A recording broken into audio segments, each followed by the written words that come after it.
Fresh potatoes, potato chips, french fries, mashed potato mix, roasted potatoes, potato wedges, hash browns, a baked potato, potato bread, and potato salad. You sure can do a lot with potatoes, can't you? Have you ever noticed how present and popular the potato is in our everyday lives? If you're like me at all, you probably haven't. I didn't even realize french fries were potatoes till I was like 10, even though they're called fried potatoes in Spanish. But today's the day I want to know how a little starchy root vegetable that is indigenous to the American continent was able to become so popular in the first place and conquer every society in every corner of our world. So, let's go!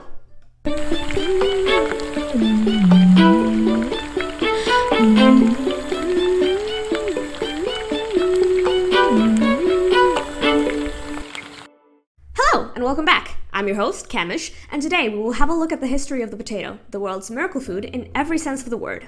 To start our journey, we have to go back a bit to southern Peru and the Bolivian northwest around the year 8000 BCE. It was here that the potato was first domesticated and cultivated as a staple food. And it wasn't just a single type of potato, but a variety that grow well in the Andes of Southern America. Today, we estimate some 5,000 different varieties of potato are in existence worldwide. Now, even though the potato originally came from modern-day Peru and Bolivia, nearly 99% of all potatoes used for cultivation in the whole wide modern world actually originated in the lowlands of central Chile. How interesting is that? The English word potato comes from the Spanish patata. We call them papas here, in Guatemala, for reasons that will soon become evident. The Spanish word itself is a hybrid of the words batata from the Taino people of the Caribbean, which actually denotes a sweet potato, and papa from the Quechua people of central Peru. Speaking of the Spaniards, they were the ones who brought this versatile crop to Europe, and thereby the world's attention, whilst they were still conquering and looting and just overall screwing with Southern and Central America during the 16th and 17th centuries. Funny true story here, everyone. At the court of Queen Elizabeth I of England, Her Majesty decided to have a potato banquet for her English noblefolk. However, the kitchen staff didn't know how to cook the plant, so they cooked the wrong, non-digestible part of the potato plant.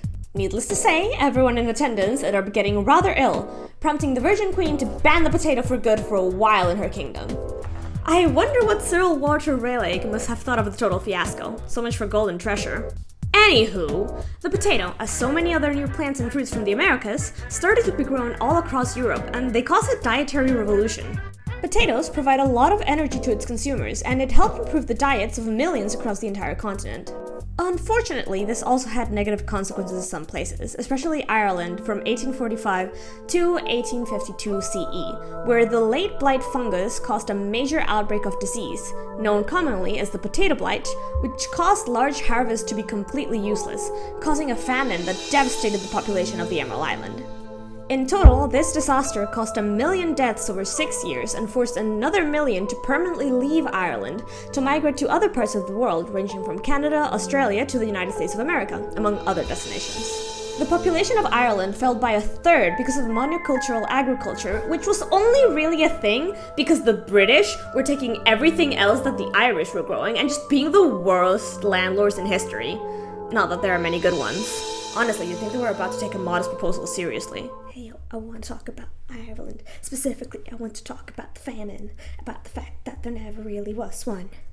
There was no famine.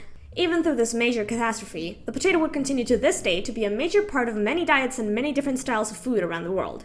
One of the most popular ways to consume potatoes is the French fry, which was actually invented in what today is Belgium in the late 17th century. The name French fries itself got stuck with the help of US soldiers stationed in Belgium during and after the Great War in 1918 and 1919 CE. Since the predominant language of southern Belgium is French, the US doughboys termed the little fried sticks of potato French fries. It's worth noting that outside of Northern America, most other English-speaking countries call French fries chips and chips crisps. Speaking of crisps, these little slices of fried potato joy were invented in New York State, on the east coast of the USA, circa 1853. Other popular potato dishes include mashed potatoes, which originated in the form that we know and love them today in the 18th century between England and France. Even though the first potato masher is not known, many in the food biz and history allocate the honor to an English cook named Hannah Glasse, née Algood, who was born in London, England in 1708 CE, and also died there at the age of 62 years old in 1770.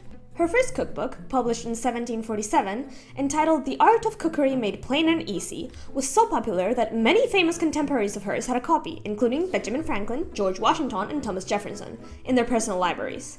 Quite a feat for anyone, especially a woman in the 18th century. Today, the potato is a staple food the world over, and it's the perfect side dish for our hamburgers, chicken sandwiches, peas and carrots, perfect turkey dinner at Thanksgiving, or even a perfectly grilled and delicious steak. So, as we can see, potatoes are one of the most important and useful food crops in the world, with an annual global production in the excess of 376 million tons in the year 2021. The top 6 producers being China, India, Ukraine, the United States, Russia, and Germany. As a potato fan of the first degree, I hope that you enjoyed this episode of Historic Chefs, Tasty History, one ingredient at a time. If you did, please like and subscribe. It helps us out a lot. I'm your host, Camish, and I'm looking forward to seeing you next time. Peace, love, and turtles! Join us next time to explore the wet and wonderful world of rice.